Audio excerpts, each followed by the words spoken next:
అందుకే మనం అందరం కూడా గుర్తుపెట్టుకోవాల్సింది, పబ్లిక్ పాలసీస్ ఒక ఎత్తు అయితే, ఆ పబ్లిక్ పాలసీస్లో పెట్టుబడులు రావాలంటే ఇందులో చాలా వరకు ప్రైవేట్ ఇన్వెస్ట్మెంటే వస్తుంది. పీపీపీ మోడల్సే వస్తాయి.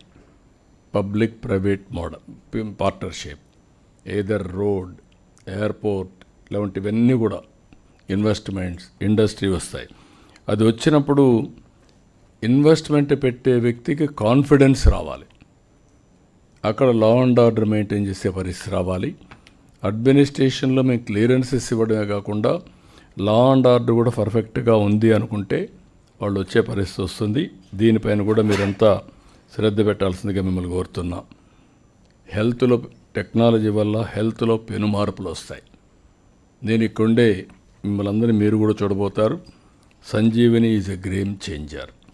నేను 30% మిమ్మల్ని 33% క్రైమ్ తగ్గించమంటున్నా. అదే హెల్త్ డిపార్ట్మెంట్ని 33% బడ్జెట్ తగ్గించమంటున్నా.